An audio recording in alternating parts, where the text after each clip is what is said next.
ఇప్పుడు కేవలం 7999K up to 10 kgs వరకు బరువు తగ్గి అధిక బరువు నుంచి వచ్చే ప్రధాన సమస్యలను దూరం చేసుకోండి. 2022 తర్వాత టాలీవుడ్ కి బ్రేక్ ఇచ్చింది పూజా హెగ్డే. ఒకప్పుడు స్టార్ హీరోస్ ఫేవరెట్ హీరోయిన్ గా టాప్ ప్లేస్ లో ఉన్న పూజ ఒక్కసారిగా కనిపించకుండా పోయింది. కానీ ఇప్పుడు మళ్ళీ ఆ గ్లామర్ క్వీన్ కి టాలీవుడ్ తలుపులు తెరుచుకుంటున్నాయి. పూజ రీ ఎంట్రీ ఎలా ఇస్తోంది, ఏ సినిమాలతో రాబోతోంది, ఎవరెవరి కాంబినేషన్ లో చేయబోతోందో చూద్దామా. మోస్ట్ ఎలిజిబుల్ బ్యాచులర్ తో ఓకే అనిపించుకున్న పూజా హెగ్డే తర్వాత వచ్చిన రాధేశ్యామ్, ఆచార్య సినిమాలు ఊహించని రిజల్ట్స్ ఇవ్వడంతో తర్వాత కొంతకాలం టాలీవుడ్ కి దూరమైంది. F3లో ఓ సాంగ్ లో కనిపించిన ఫుల్ లెంత్ హీరోయిన్ రోల్ చేయలేదు.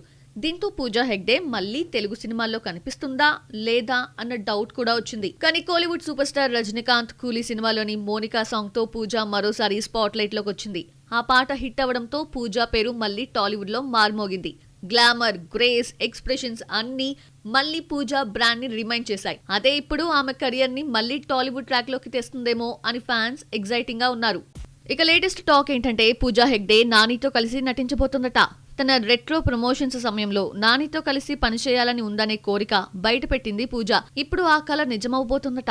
ఓజీ ఫేమ్ సుజీత్ దర్శకత్వంలో నాని హీరోగా రాబోయే డార్క్ కామెడీ సినిమాలో పూజా హెగ్డేని హీరోయిన్ గా తీసుకునేందుకు చర్చలు జరుగుతున్నాయి. నిహారిక ఎంటర్టైన్మెంట్స్ ఈ సినిమాను నిర్మిస్తోంది.